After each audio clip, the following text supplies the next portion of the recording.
చేయాలని కోరుకుంటున్నాను అధ్యక్ష. థ్యాంక్ యూ అధ్యక్ష. శ్రీమతి మాధవిరెడ్డి గారు. ధన్యవాదాలు అధ్యక్ష.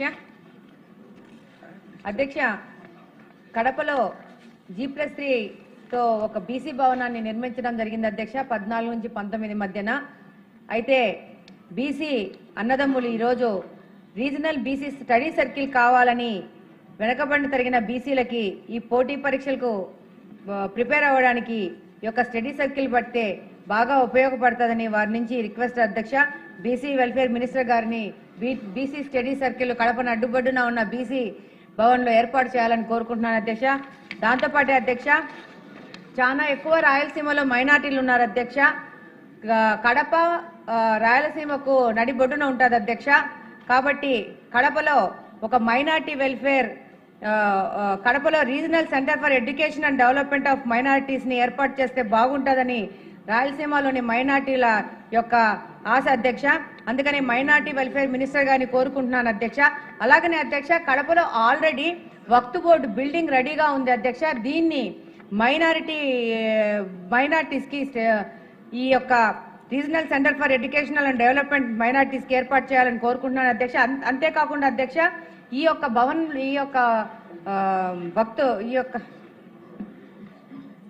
యొక్క బిల్డింగ్ లో ఆడపిల్లలకి హాస్టల్ ఏర్పాటు చేయడానికి కూడా అవకాశం ఉంది అధ్యక్ష. మైనార్టీ మినిస్టర్ ఈ విషయం కొంచెం పరిశీలించవలసిందిగా కోరుకుంటున్నాను అధ్యక్ష. నజీర్ అహ్మద్ గారు. నజీర్ అహ్మద్ గారు మీరే పేరు ఇచ్చారు. సరే, అయితే అక్కర్లా మీరు రెడీగా రాకపోతే వద్దులేండి. బొబ్బిల్ రాజు గారు మరి అయోమయంగా చూసారు. సరే, నేను అడగలేదు సార్. పేరుంది సార్. పేరుందంటే ఎవరు పేరు ఇచ్చారు సార్? సార్, మిమ్మల్ని పిలవకపోతే సభ నడవదు. ఖచ్చితంగా మిమ్మల్ని పిలుస్తున్నాం. చిన్న ఆరోగ్య శాఖకు సంబంధించి సార్, ప్రభుత్వ ఆసుపత్రుల్లో నీ రీప్లేస్మెంట్ సర్జరీస్ ఎక్కడ కూడా జరగట్లేదు. కొంతమంది ఏదైతే పెద్దోళ్ళు ఉన్నారో సిఎస్ఆర్ నిధుల ద్వారా కొన్ని ప్రభుత్వ ఆసుపత్రులు, ఎందుకంటే చాలా మంది వృద్ధులు ఈ నీ రీప్లేస్మెంట్ సర్జరీస్ లేక ఎన్టీఆర్ వైద్య సేవలో కవర్ అవ్వట్లేదు. అలాగే వాళ్ళు CMRF చేర్చుకోవాలన్నా కూడా అవకాశం లేకుండా పరిస్థితులు ఉన్నాయి. కాబట్టి దయచేసి మా ఆరోగ్య శాఖ మంత్రి గారిని, అదే ఎక్కడైనా సంవత్సరానికి ఒకసారైనా ఒక 100 మందికో, ఒక ప్రభుత్వ ఆసుపత్రికి 100 మందికో, 50 మందికో నీ రీప్లేస్మెంట్ సర్జరీస్ కోసం అవకాశం ఇవ్వాలని చెప్పి మీ ద్వారా కోరుతా ఉన్నాం. బొబ్బిల్ రాజు గారు. ధన్యవాదాలు అధ్యక్ష. బొబ్బిలి నియోజకవర్గంలో బొబ్బిలి పట్టణానికి అమనివ్వండి, రామభద్రపురం మండలం, బొబ్బిలి మండలం, బాడంగి మండలాల్లో అనేక గ్రామాలకి తాగునీరు సరఫరా చేసే నది వేగావతి నది అధ్యక్ష. కాకపోతే కాలక్రమేణా ఎగువన ఉన్నటువంటి ప్రాజెక్టుల వల్ల, తక్కువ వర్షాభావం వల్ల తాగునీరు ప్రాజెక్టులకి నీరు అందడం వేగావతి నదిలో కొంత ఇబ్బంది జరుగుతుంది అధ్యక్ష. కాబట్టి బొబ్బిలి మున్సిపాలిటీకి సంబంధించినటువంటి వెల్స్ దగ్గర, అదేవిధంగా మా మంత్రి గారు నియోజకవర్గం దత్తిరాజారి గ్రామానికి 55 గ్రామాలకి, మాకు అనేక బాడంగి మండలంలో అవనివ్వండి, బొబ్బిలి మండలంలో అవనివ్వండి, అనేక గ్రామాలకి తాగునీరు సరఫరా చేసే వెల్స్ దగ్గర డైక్స్ కన్స్ట్రక్ట్ చేయవలసినటువంటి అవసరం ఉంది అధ్యక్ష. ఎందుకంటే వాటర్ లెవెల్స్ సమ్మర్ వచ్చేసరికి ఇంచుమించు మార్చి నెల నుంచే, ఫిబ్రవరి మార్చి నుంచే వాటర్ లెవెల్స్ తగ్గి చివరి గ్రామాలకి తాగునీరు సరఫరా అవడానికి చాలా ఇబ్బంది అవుతుంది అధ్యక్ష. కాబట్టి మన బొబ్బిలి పురపాలక సంఘం రామభద్రపురం మేజర్ పంచాయతీకి వాటర్ సప్లై చేసే వెల్స్ దగ్గర, అదేవిధంగా దత్తరాజర్ స్కీమ్ దగ్గర పాలితేరు అలజం గ్రామాల మధ్యన డైక్స్ కన్స్ట్రక్ట్ చేయడం వల్ల తాగునీరు అవసరాలే కాకుండా అక్కడ కొన్ని వేలాది బోర్లు సాగునీరుకు కూడా రైతులకి ఉపయోగపడే అవకాశం ఉంది అధ్యక్ష. కాబట్టి తమ ద్వారా ప్రభుత్వానికి విన్నవించుకుంటూ ఆ డైక్స్ కన్స్ట్రక్షన్ చేస్తే అటు రైతాంగానికి, ఇటు ప్రజలకి, ఉభయులకి ఉపయోగకరంగా ఉంటుందని తమ ద్వారా ప్రభుత్వానికి మనవి చేసుకుంటూ అవకాశం కల్పించినందుకు తమకి కృతజ్ఞతలు తెలియజేసుకుని సెలవు తీసుకుంటాం. కురుగొండ్ల రామకృష్ణ గారు. ధన్యవాదాలు అధ్యక్ష. మా వెంకటగిరి నియోజకవర్గంలో అన్ని మండలాల్లో అనేక ప్రభుత్వ పాఠశాలలు ఉన్నాయి అధ్యక్ష. అయితే గత ప్రభుత్వంలో గత ప్రభుత్వ హయాంలో ప్రారంభమైన కన్స్ట్రక్షన్ ఇప్పటి వరకు కూడా అసంపూర్తిగా ఉన్నాయి అధ్యక్ష. అయితే కొన్ని పాఠశాలలో భవన నిర్మాణాలు సగం సగం ఉన్నాయి, కొన్ని నిరుపయోగంగా ఉన్నాయి.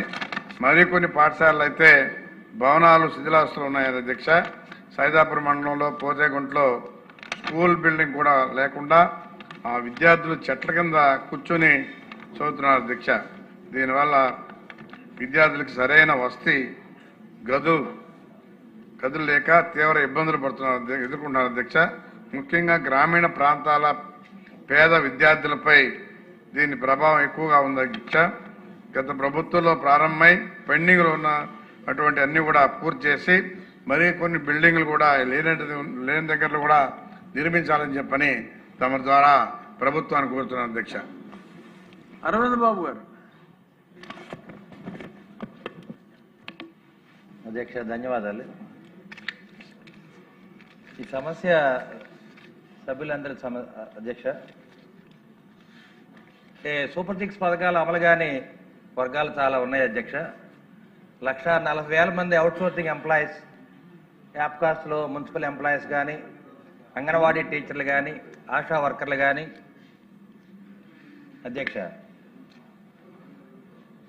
అదేవిధంగా హోమ్ గార్డ్స్ కానీ వీళ్ళందరూ కూడా ఈ సూపర్ 6 పథకాలు అమలు కావట్లేదు అధ్యక్ష. వాళ్ళకి వచ్చే శాలరీ 15,000 నుంచి 30,000 దాకా ఉంటుంది.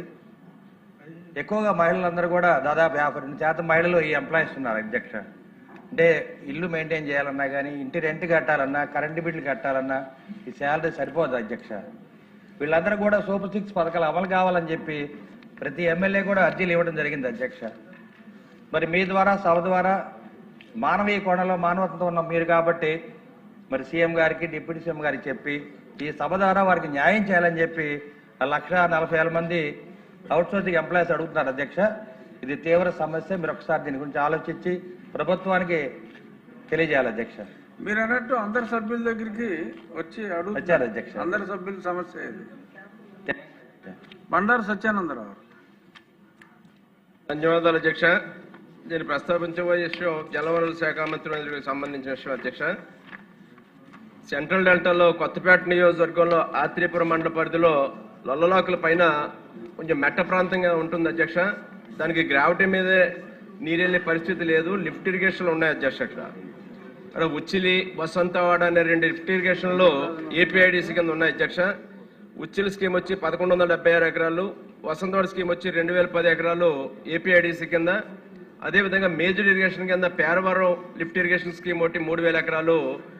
3 లిఫ్ట్ ఇరిగేషన్లు కూడా పనిచేస్తేనే ఆ ప్రాంత రైతులకి సాగునీరు అందించే పరిస్థితి ఉంది అధ్యక్ష.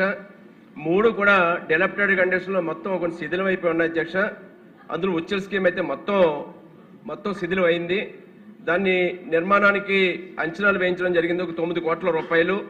అదేవిధంగా వసంతవాడ లిఫ్ట్ ఇరిగేషన్ స్కీమ్ కూడా కొన్ని మరమ్మతులు చేయాల్సిన అవసరం ఉంది అధ్యక్ష. దానికి 3,60 లక్షల రూపాయలు అంచనా వేయడం జరిగింది అధ్యక్ష.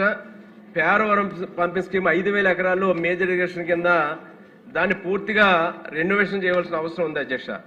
ఈ 3 స్కీముల విషయంలో కూడా మీ ద్వారా గౌరవ జలవనరుల శాఖ మంత్రి వర్యుల దృష్టికి, ముఖ్యమంత్రి గారి దృష్టికి తీసుకొస్తాను అధ్యక్ష.